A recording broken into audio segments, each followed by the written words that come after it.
श्रीमन्नारायण नारायण हरे हरे भजमन नारायण नारायण हरे हरे. श्री शिवाय नमस्तुभ्यं. हर हर महादेव. नमस्कार मैत्रिणींनो. घराबाहेर पडता सतत कामात अडथळे येतात किंवा आजारपण आणि आर्थिक टंचाईने ग्रासलेले आहात. आजच्या व्हिडिओमध्ये आपण पाहणार आहोत अक्कलकोटमधील ऐतिहासिक सत्यकथा आणि एकादशी दिवशी संकटनाशन उपाय. चातुर्मासातील कामिका एकादशीला पिंपळाच्या झाडाखाली फक्त ही एक वस्तू अर्पण करा. पिंपळाच्या झाडाखाली जाणे शक्य नसेल तर पिंपळाचे पान आणून त्याच्यावर हा उपाय करा. 9 ऑगस्टला रविवार आलेली आहे कामिका एकादशी आणि आषाढातील शेवटची आणि अत्यंत महत्त्वाची एकादशी. ज्यांना आषाढी एकादशीला काही उपाय उपवास दानधर्म करता आला नाही तर या कामिका एकादशीला काही नियम पाळले आणि काही उपाय श्रद्धेने भक्तिभावाने केले तर वैकुंठ स्थान मिळते आणि दानधर्म केल्याचे पुण्यफळ प्राप्त होते. विशेष म्हणजे या दिवशी यातील काही उपाय केल्याने जीवनात येणारे अडथळे, पैशासंबंधित समस्या आणि घरातील वादविवाद कमी होतात आणि भगवान श्रीहरिविष्णू आणि माता लक्ष्मी सदैव प्रसन्न राहते. त्याचबरोबर भगवान शिवशंकरांचा सुद्धा विशेष आशीर्वाद प्राप्त होतो. कारण सध्या चातुर्मास चालू आहे आणि या चातुर्मासामध्ये भगवान शिवशंकरांकडे संपूर्ण सृष्टीचा कारभार चालवण्याचे काम असते. म्हणून या एकादशीला भगवान शिवाची विशेष पूजा केली जाते. संपूर्ण चातुर्मासात आणि आषाढी महिन्यात आपले सृष्टीचे अधिपती भगवान शिव हे आहेत. म्हणून ही एकादशी विशेष मानली जाते. आपल्या सनातन परंपरेमध्ये एकादशीच्या व्रताचा राजा म्हटले गेले आहे. एकादशी तिथी अत्यंत पवित्र आणि पुण्यकारक मानली जाते. परंतु आषाढ महिन्यातील चातुर्मासातील एकादशी विशेष फलदायी मानली जाते. अक्कलकोट मठातील ऐतिहासिक सत्यकथा. स्वामी भक्तांनो, ही कोणतीही मनगढत गोष्ट नसून साक्षात स्वामी चरित्र सारामृतातील विशेषतः अध्याय 13 मधील उल्लेखानुसार आणि अक्कलकोट मठातील जुन्या नोंदणीमधील एक जिवंत सत्य घटना आहे. गोष्ट आहे 1860च्या दशकातील. अक्कलकोट मठात स्वामी समर्थ महाराजांच्या दर्शनासाठी दूरवरून भक्त येत असे. त्या काळी पक्क्या सडका नव्हत्या. घनदाट जंगलातून पायी आणि बैलगाडीने प्रवास करावा लागे. जंगलात हिंस्र प्राणी, पशु आणि भयंकर दरोडखोरांची भीती असायची. अक्कलकोटहून आपल्या गावी परत जाताना भक्त स्वामींच्या चरणांवर डोके ठेवून रडत म्हणायचे, देवा, पुढे घनदाट जंगल आहे, चोरांची आणि जनावरांची भीती आहे. रस्त्यात आमचे रक्षण कोण करणार? त्यावर साक्षात ते योग्य पालन करते स्वामी समर्थ महाराज काय करायचे माहीत आहे. स्वामी स्वतःच्या पूजेतील सिद्ध अंगारा एका वाळलेल्या तुळशीपत्र किंवा अभिमंत्रित कपड्याची घडी भक्तांच्या हातात देऊन गर्जना करायचे. तसेच एक बेलपत्र त्या भक्तांच्या हातात द्यायचे. अरे, भिवू नकोस, हे तुझ्या खिशात ठेव, हा दत्त तुझ्या पाठीशी उभा आहे. आणि काय चमत्कार करायचा भक्तांनो, तो फक्त दाट जंगलातून गेला आणि समोर दरोडेखोर आले तरी स्वामींच्या सिद्ध मंत्र शक्तीमुळे आणि अभयरक्षण कवचामुळे चोरांची जोडी डिपायचे. ते पळून जायचे आणि भक्तांच्या केसालाही धक्का लागत नसे. आपल्या ग्रंथात स्पष्ट लिहिले आहे, स्वामी मंत्र महाराजांचे सिद्ध मंत्र आणि नामस्मरण भक्तांच्या शरीराभोवती आणि घराभोवती अदृश्य व जिवंत कवच तयार करतात, ज्याला भेदून कोणीही संकटात येऊ शकत नाही. आषाढ महिन्यात विशेष घरातील गरिबी, नकारात्मकता व वास्तुदोष घालवा. एकादशीच्या दिवशी विठू माऊलींना किंवा विष्णू भगवंताला 11 पिवळ्या रंगाच्या कवड्या अर्पण करावे. पूजेनंतर या कवड्या पिवळ्या कपड्यात बांधून तिजोरीत ठेवाव्यात. एकादशी दिवशी सकाळी मुख्य दाराच्या बाहेर दोन्ही बाजूंनी हळदीचे पाणी शिंपडावे, स्वस्तिक काढावे आणि त्यावर एक नाणे ठेवावे. यामुळे घरात अखंड लक्ष्मी वास करते. कामिका एकादशीला एखाद्या व्यक्तीला केळी, गूळ, हरभरा डाळ किंवा पिवळ्या वस्तू आवर्जून दान करावेत. चातुर्मासातील आषाढ महिन्यातील शेवटच्या एकादशीला दान करण्याला विशेष महत्त्व आहे. धनप्राप्तीसाठी विठ्ठलाच्या चरणांना स्पर्श केलेले 1 रुपयाचे नाणे लाल कपड्यात बांधून आपल्या पैशाच्या ठिकाणी ठेवावे. एकादशीच्या रात्री माता लक्ष्मीसमोर 9 वातीचा गाईच्या तुपाचा दिवा लावावा. या दिव्यामुळे घरातील गरिबी दूर होते. जर व्यवसायात सतत नुकसान होत असेल तर एकादशीला विठ्ठलाला 7 सुक्या खारका अर्पण कराव्यात. आणि नंतर त्याला कपड्यात बांधून दुकानाच्या गल्ल्यात ठेवाव्यात. एकादशीच्या दिवशी देवघरात एका लहान वाटीत भीमसेनी कापूर आणि 2 लवंगा एकत्र ठेवाव्यात. यामुळे नकारात्मकता दूर होऊन घरातील धनलाभ वाढतो.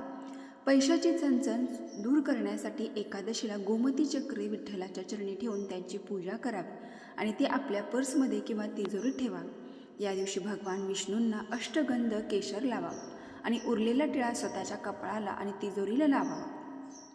एकादशीला सकाळी पांढऱ्या कपड्यात थोडे काळे तीळ बांधून ते विष्णूंच्या चरणी ठेवावे आणि नंतर ते गरिबाला दान करावे. रखडलेले पैसे परत मिळतात. घरात सुखसमृद्धी टिकून राहण्यासाठी एकादशी दिवशी कुठल्याही प्रकारची उधारी, कर्ज, व्यवहार करू नये. या दिवशी घराच्या उत्तर दिशेला एका काचेच्या वाटीत खडे मीठ भरून ठेवावे. यामुळे घरात पैसा आकर्षित होतो. एकादशीच्या दिवशी सकाळी पूजेच्या वेळी हळदीची एक अखंड कुंड म्हणजे हळकुंड देवाला वाहून नंतर ती पिवळ्या दोऱ्यात बांधून मुख्य दाराला आतील बाजूने लटकवावे.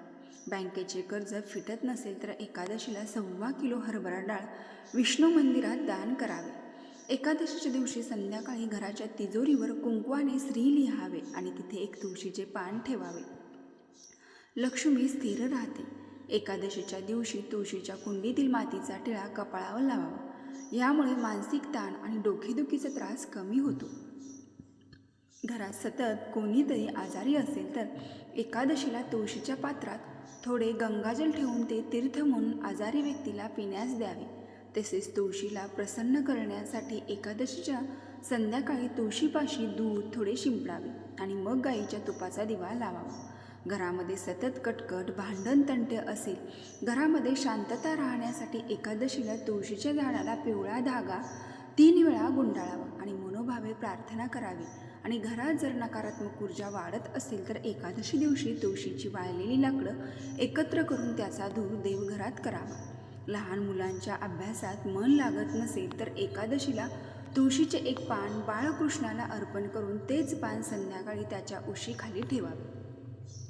मुख्य दारावर लाल धागा आणि कवड्यांचा उपाय. एकादशी दिवशी घराच्या मुख्य दारावर लाल धाग्यात 5 पिवळ्या कवड्या बांधून लटकाव्या. यामुळे नकारात्मक ऊर्जा घराच्या आत प्रवेश करत नाही आणि लक्ष्मी स्थिर राहते. तुळशीच्या कुंडीत नाणं ठेवण्याचा उपाय. आषाढात कोणत्याही गुरुवारी तुळशीच्या कुंडीत मातीत 1 रुपयाचे नाणे गाडून ठेवावे आणि दररोज तुळशीला पाणी घालताना धनलाभाची प्रार्थना करावी. यामुळे आर्थिक अडचण दूर होते. आषाढी सोमवारी महादेवाला अक्षता, अखंड 1 बेलपत्र अर्पण करावे आणि ओम नमः शिवाय मंत्राचा जप करावा.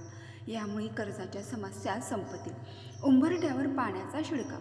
सकाळी उंबरठ्यावर अंघोळ झाल्यावर थोड्या पाण्यात थोडा गूळ मिसळून ते पाणी घराच्या उंबरठ्यावर शिंपडावे. याने वास्तुदोष दूर होतो आणि घरात बरकत येते. एकादशीला पिंपळाच्या झाडाला दूध जल अर्पण. सकाळी पिंपळाच्या मुळाशी थोडे कच्चे दूध आणि पाणी अर्पण करावे. यामुळे पितृदोष, शनिदोष प्रभाव कमी होतो. घराच्या ईशान्य कोपऱ्यात पाण्याचा कलश. घराच्या ईशान्य कोपऱ्यात एका तांब्यात स्वच्छ पाणी भरून त्यात तुळशीचे पाणी ठेवून द्यावे. रोज सकाळी पाणी बदलून झाडाला अर्पण करावे, परंतु तुळस सोडून इतर कुठल्याही झाडाला यातील पाणी घरात अर्पण करावे. घरात सकारात्मक ऊर्जा वाढते. शिवपुराणामध्ये चातुर्मासातील आषाढ महिन्यातील शेवटच्या एकादशी दिवशी पिंपळाच्या वृक्षाला ही एक वस्तू अर्पण करा. ही वस्तू कुठली आहे, कशी अर्पण करायचे हे मी थोडक्यात सांगते. हिंदू धर्मामध्ये पिंपळाच्या झाडाला देवी देवतांचे स्थान मानले जाते. या वृक्षामध्ये 33 कोटी देवी देवतांचा वास असतो. तसेच ब्रह्मा, विष्णू आणि महेश यांचा विशेष या झाडावर वास असतो.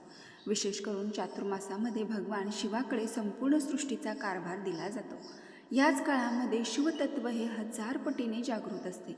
म्हणून या पिंपळाच्या झाडावर शिवतत्व हे सूक्ष्म स्वरूपात जागृत असते. म्हणून तुम्हाला या एकादशीला हा उपाय आवर्जून करायचा आहे.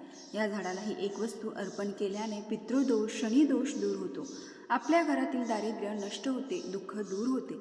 एकादशी दिवशी सकाळी लवकर उठून स्वच्छ स्नान करावे. जवळपास पिंपळाच्या झाड असेल तर तिथे जावे. पिंपळाच्या झाडाखाली जाणे शक्य नसेल तर पिंपळाचे पान आणावे आणि त्याच्यावर हा उपाय करावा. तर काय करायचं आहे, एक शुद्ध मोहरीच्या तेलाचा किंवा तिळाच्या तेलाचा दिवा घ्यावा. तुमच्याकडे तिळाचे तेल किंवा मोहरीचे तेल नसेल तर आपले रेग्युलरचे तेल वापरून त्यामध्ये चिमूटभर तीळ टाकावेत. तो पिंपळाच्या झाडाखाली प्रज्वलित करावा. पण तो प्रज्वलित करत असताना कधीही लांब वातीचा दिवा प्रज्वलित करू नये, तर गोल वातीचा दिवा प्रज्वलित करावा. दिवा प्रज्वलित करताना ओम दीपदेवताय नमः, ओम गंताक्षताय पुष्पम समर्पयामी असे म्हणावे. त्यानंतर तिथेच आपल्याला 11 दिवे लावायचे आहेत. आषाढ महिन्यातील एकादशी दिवशी पिंपळाच्या झाडाखाली आणि शिवमंदिरात 11 दिवे लावण्याला अनन्यसाधारण महत्त्व आहे. तर काय करायचे आहे, एक केळीचे पान आणि पिंपळाचे पान येऊन त्याच्यावरती तुम्हाला हे 11 दिवे प्रज्वलित करायचे आहेत. परंतु हे दिवे प्रज्वलित करत असताना यामध्ये तुम्हाला लांब वाती लावायच्या आहेत. जो आपण कणकेचा दिवा घेतलेला आहे तो फक्त गोल वातीचा लावायचा आहे आणि जे 11 दिवे जे आहेत यामध्ये लांब वाती लावायचे आहेत. आणि हे दिवे प्रज्वलित करत असताना सुद्धा ओम श्री दीपदेवताय नमः गंधाक्षताय पुष्पम समर्पयामी असे म्हणून हे दिवे प्रज्वलित करा. आणि त्यानंतर हळदी कुंकू अक्षता अर्पण करून पिवळी फुले अर्पण करावी. यानंतर आषाढ महिन्यातील एकादशीला पिंपळाच्या झाडाला ही अत्यंत महत्त्वाची एक वस्तू अर्पण करायची आहे. ती म्हणजे आपल्याला काळे तीळ जे आहेत तर ते काळे तीळ, काळे उडीद, थोडासा गुळ आणि चण्याची डाळ आपल्याला अर्पण करायची आहे. बघा, एकादशीला किंवा अमावस्येला काळे तीळ आणि उडीद अर्पण केल्याने सततचा आजारपण असेल, सतत घरात कलह भांडण होत असतील तर मग या पिंपळाच्या झाडाची जेव्हा तुम्ही पूजा करायला जाणार आहात त्यावेळेला आपल्याला 7 प्रकारचे धान्यसुद्धा अर्पण करायचे आहे. बाजरी, ज्वारी, गहू, मटकी, मूग, उडीद, हरभरा तर असे 7 धान्य घ्यायचे आहेत. तेव्हा पिंपळाच्या झाडाला 7 प्रकारचे धान्य अर्पण करायचे आहे. जर आपल्या घरातील नकारात्मक गोष्टी घडत असतात, त्यामुळे घरामध्ये सतत कलह वादविवाद होत असतील तर ते आपण 7 प्रकारचे धान्य जे आहे तर ते घरावरून ओळून अर्पण करू शकतो. जर तुम्हाला या एकादशीला पिंपळाच्या झाडाखाली जाणे जमत नसेल तर पिंपळाची 2 पाने गळून पडलेले असतील तर ते अतिउत्तम, नसतील तर पिंपळ वृक्षाला क्षमा याचना मागावी आणि 2 पाने तोडून घरी आणा. ती स्वच्छ धुवून आपल्या देवघरात ठेवून त्याच्यावरती ज्या ज्या गोष्टी सांगितल्या आहेत त्या पिंपळाच्या पानावरती अर्पण कराव्यात. आणि त्यानंतर ते पान दिवस रात्र तिथेच ठेवून दुसऱ्या दिवशी वाहत्या पाण्यामध्ये विसर्जित करावे. वाहत्या पाण्यामध्ये विसर्जित करणे शक्य नसेल तर एखाद्या जवळपास असणाऱ्या झाडामध्ये दाबून द्यावे. त्याचबरोबर एकादशी आणि द्वादशीला पिंपळाची 2 पाने तांब्याच्या कलशामध्ये ठेवून 3 वेळा पिंपळेश्वर महादेव स्मरण करून वाहत्या पाण्यात केल्याने शरीरातील सर्व रोग नष्ट होतात. आचमन केल्याने शरीरातील सर्व रोग नष्ट होतात. तर हळूहळू तुमच्या ज्या काही नसा ब्लॉक झाल्या असतील तर हळूहळू ओपन होतात.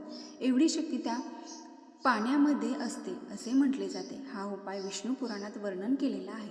व्हिडिओ पूर्ण माहिती आवडली असेल तर नक्की आपल्या चॅनलला एक लाईक करून कमेंट बॉक्समध्ये ओम नमो भगवते वासुदेवाय नमः हर हर महादेव टाईप करा. धन्यवाद.